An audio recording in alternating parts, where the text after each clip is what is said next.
नमस्कार, मैं हूं आपके साथ मानवी ठाकुर और आप देख रहे हैं न्यूज 21। आइए अब बढ़ते हैं आज की खास खबरों की ओर। कांग्रेस प्रदेश प्रभारी 2 दिवसीय प्रवास पर रायपुर आए हैं। इस दौरान उन्होंने आज कांग्रेस की महत्वपूर्ण बैठक ली।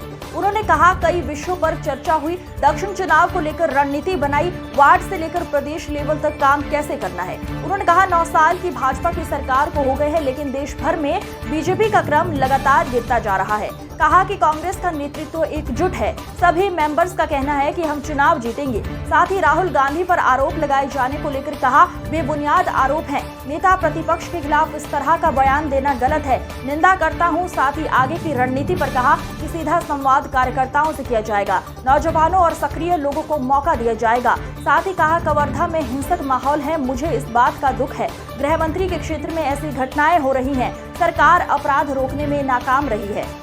बताया आज हम लोगों ने सभा करी और प्रदेश के तमाम नेताओं के साथ चर्चा करने के बाद हमने एक रूपरेखा तैयार करी है। आगामी समय में रायपुर दक्षिण में उपचुनाव होगा विधानसभा का, उसको लेकर हमने रणनीति बनाई है।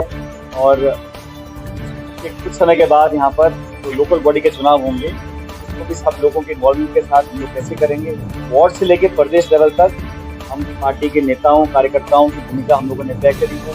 हमारे 3 जो प्रभारी हैं, 2 नए नियुक्त किए हैं, सविता जी और दीपक जी, उनका सबसे आज मुलाकात करने का मौका मिला।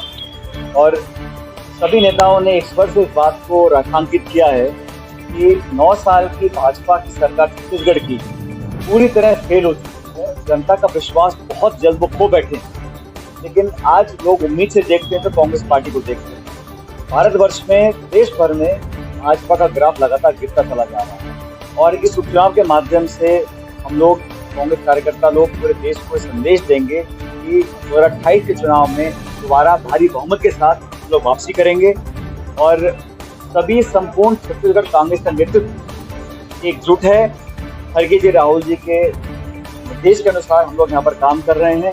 और मुझे खुशी इस बात की है कि सभी नेता, हमारे वार्ड मेंबर से लेकर प्रदेश के नेता, सब इस बात पर कन्विंस्ड हैं कि ये चुनाव हम लोग जीतेंगे अच्छे मार्ग से।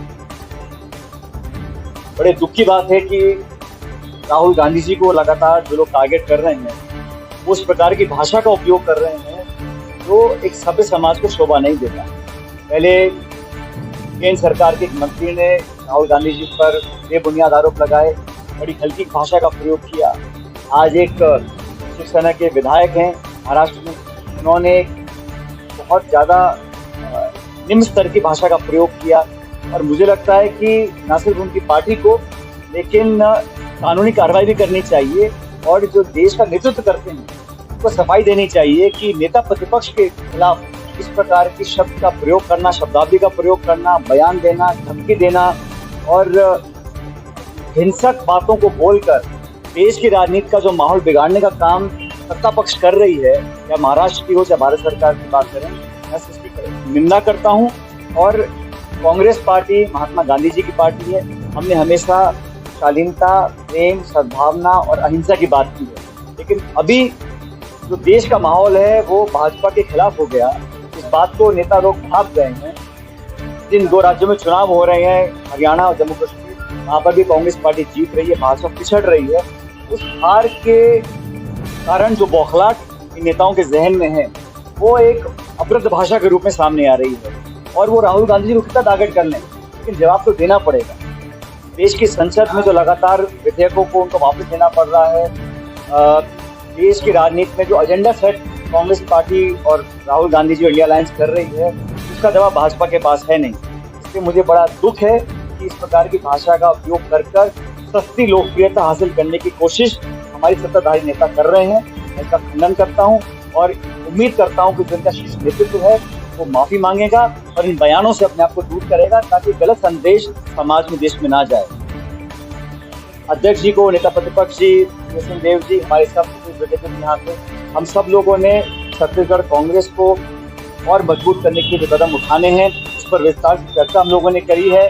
और मैंने अध्यक्ष जी को निवेदन किया है कि हमारे सभी साथी प्रदेश में जाएंगे, सीधा संवाद हमारे कार्यकर्ताओं से किया जाएगा।